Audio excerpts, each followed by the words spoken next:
Hello and welcome to Rolling with Reviews. I'm Will, and with me as always is a person who's fighting crystal inflation, Sarah. And today we're doing a review of Blue Moon City, the Cool Mini or Not version. If you're curious about our two-player perspective and accessibility, check out our other video, Rolling with Two Blue Moon City. Sarah, tell us a bit about this crystal inflation. All right. The object of the game is to help rebuild Blue Moon City and put the obelisk crystal back together. Cards are discarded in sets of colors to rebuild the city tiles. The players who help with a building get rewards such as cards, dragon favors, and crystals. The player who adds the required number of markers to the obelisk wins the game. All right, Will. And the obelisk always costs more. Right, each So, spot. inflation. Yeah. Yes, that's Very the terrible. inflation. Yep. Okay, so Will, why did we get this? We saw a review of the first edition of this game. Long time ago. And it looked interesting, and it went out of print. Yeah. So when Cool Mini or Not did their reprint, it got back on our radar, threw it on Math Trade for a want, and we traded for it. Finally. Yes. So let's see whether this older game is what we want. So let's go over what we like about the game. Well, the fact that players contribute to a building and everybody who contributes gets a reward, that positive interaction is really cool. Yeah, because whoever contributed the most gets a slightly better point, and then everyone else gets the contribution for building the thing. Well, actually, everybody gets that, not just everyone else. The player and the person who contributed the most gets that. And then you also get bonuses for other buildings that are already built that are orthogonally adjacent to the building. So it has a lot of player positive loops, which is very interesting given the age of this game. Yeah, considering I think the original design was 2006 or was it 8? 2000 something, was 6 or 8. Yeah. And then the reprint was 2016. And yeah, we're recording this in 2025. So this is an older game at this point that has some really solid positive loops into the core mechanisms that you didn't really see from games of that age, from those years. Yeah. It was a lot more competitive. I mean, this is a competitive game, but more mean competitive. Yeah. A lot more negative, take that. Yeah, most of them were take that, whereas everyone, hey, let's build this together. Right. And in doing so, it also comes with a interesting core of player interactions and mechanisms for this timing, race to the finish, buildy type game. Yeah. So as you just kind of brought up, it has that solid strategic aspect of trying to time everything correct. But some of those things are a little out of your control. And as we found in our games, there were points where it's like you have to do things on your turn, even though it might contribute to another person doing something better and ultimately getting the win. We did find that. Yeah. In fact, our two games, it came down to, well, I need to do something, but dang it. The thing that I did gave them enough crystals to finish the obelisk and get the win. Yeah. So basically, they won essentially on our turn. Correct. Because if you finish a building, everybody gets rewards exactly at that moment. So you may be finishing your turn and now, yay, I have enough crystals. Well, your opponent or opponents could also be in that position, but now it's their turn. Dang positive player loops. Yeah, and so this kind of leads into what we didn't like, and I think that's a contributing factor to why the two-player experience is kind of flat. One, the board's too big, and so if you go in opposite directions, you have really very little player interaction. But I think that issue of giving someone else the win is more likely to happen in a two-player game. Yeah, because when the two players do interact, it barely puts the person who did the most work ahead. Because that's essentially the only benefit that they get over the other player. Right. And it is not that big of a difference. Yeah, sometimes it's just a single crystal, which is not a whole lot. It isn't really that much more. So unfortunately, yeah, if you watch our Rolling with Two, we're not really recommending playing this at 2 players. Yeah, it's much better at the higher player counts. And as much as we do like the player interaction and the positive loops, because this is not an engine building game, there's a lot of starts and stops. Like you're collecting, oh, I've got enough crystals. You turn them in, you're back to 0. Yeah. And especially as you spend your cards, unless you're completing tiles that give you cards back, the number of cards you draw at the end of your turn is going to usually be a lot less than what you spent on your turn. You're always drawing 2. Right. You can actually cycle out some cards, up to 2 cards, so that you can maybe discard 2 and then draw 4.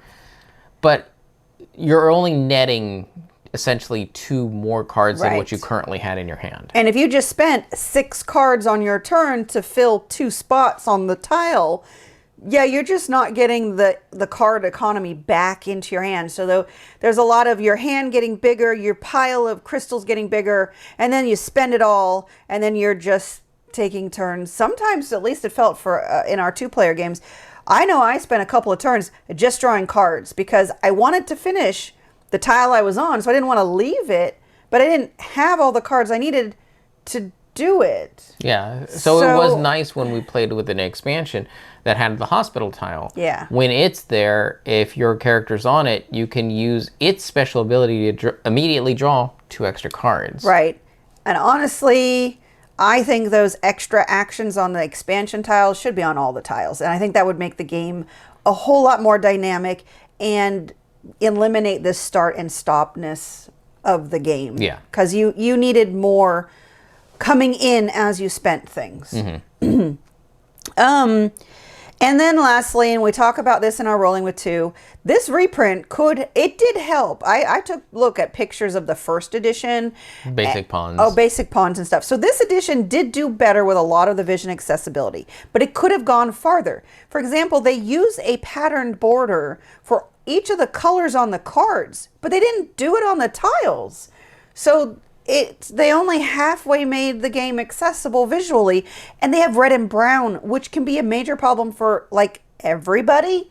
If you're playing in poor lighting, the red and brown look very close together. I had trouble. Yeah. So, and then they also made a very logical fallacy of and I'm never going to get this right, the black cards controls the red dragon. The red controls the green. Right. And blue controls blue. Right. I'm like, why doesn't the green cards control the green dragon and the red cards control the red dragon? I mean, what? I'm sorry. That was terrible choices. Thematics. Colors are not thematic. The colors are whatever you make them in your theme. But there's names to those people. And they didn't use those names on the cards. So the names are only in the rule book. Anyways, watch our video for more information on that. We're angry about it. I'm not sure, just irritated. Yeah. Okay, let's move on to who this is for. We think it's for casual and family weight gamers. Because the rules approach this as here's some simple, basic rules, easy to understand. Yeah. And I know more intermediate gamers will try to look at that as like, okay, how can I game the system? How can I do something clever? Find more depth in the game. And no, the game doesn't lend itself to that. Yeah. So it's good for keeping the rule structure simple, straightforward, and safe. And you're going to want to play this at the higher player counts. Yeah. We really think 4 is going to be the most enjoyable experience because you're going to get that player interaction and the game is going to continue progressing forward at all times and not feel so slow. It'll always feel dynamic. Yes. At the 4-player count. Yeah. I just really not recommended the 2. Okay, so let's move on to our rating. So for our ratings, we each have 1d6 worth of ratings to give. 1 is low, 6 is high. We give a number, a reason why, and see what it rolled for us. Sarah, what did Blue Moon City, the cool mini or not version, roll for you? It rolled a 3. I think there's some really solid bones here. I feel that to bring it into the more modern age, there's some major revisions that would definitely need to be made, especially to engage more hardcore gamers like us, or just to make the 2-player experience better somehow. But that's where it really falls apart. Did not enjoy the 2-player experience very much. Just kind of, it just, yeah, wasn't really dynamic. There's a lot of vision accessibility issues that really shouldn't be there. Like, they almost did it right all the way through, but they didn't. So yeah, that's about where I'm at. This is good, this is solid, this needs to be reprinted and probably redeveloped some more. Put actions on all the tiles. And then if you put them on all the tiles, you could do a family variant where you just ignore the actions. There's so many games that do that now that are like, this thing on all the tiles. If you're playing the family version, just ignore them. But if you're playing the advanced version, you can use them. And I think that'd make the game so much better. Mm-hmm. All right, Will. I was a little bit more lenient on you. You I gave it a 4. Yeah. I look at this and take into consideration when the design came out. Mm-hmm. And for that time, this did move design mechanism and game design thought, in what I feel is the right direction. Agreed. It focused on positive player interaction. It still has... the game lasts a little too long. Mm-hmm. Yeah, it does. But I think they found where the sweet spot was when a meaningful decision point actually happened. So you needed that extra time because, like Sarah said, this game has a lot of start and stop, start and stop, mm-hmm. start and stop. And by the time they really want it to be fully developed is just how long it takes. And games these days are more cognizant of how long your time is worth. Right. So for its time era, it was probably a better game than a 4. But yeah. Now... It's still a good game. Mm-hmm. There is definite room for improvement, but I don't think it's as bad as a 3. Okay. So, 7 out of 12. Somehow I tend to be a bit more harsh than you do. Yeah. You're like, you went through the whole trouble of reprinting this game, and you have failed. I am giving you a C. Don't let that happen again. All right. All right, Sarah, that'll do it for us. And Sarah, when it comes to donating to the obelisk and paying more and more crystals, why do you think it costs more crystals every time you add to the obelisk? Shouldn't you be just doing the finishing touches, and shouldn't it take less crystals, not more? I think the whole reason that thing fell in the battle or whatever is because they made it top heavy. They probably put the thin small part at the bottom and put the giant big part at the top, like some inverted triangle thing. That's my guess why you keep needing to pay more crystal. Either that or they're just inefficient and keep wasting crystal as they hoist it up. They keep dropping. They keep dropping it. It's getting high. We dropped that one. Okay, we need another one. Back up. All right, we've been Rolling with Reviews. If you have any questions, comments, or concerns, you can reach out to us on the various social media platforms at Rolling with 2, that's TWO. We're on Blue Sky, Facebook, Twitter, and Instagram. For Discord, we have a channel on Tabletop Express. Check the show notes for the invite link. If you have time, check out the other content Nanaman has found for you, because remember, he's rolling with you.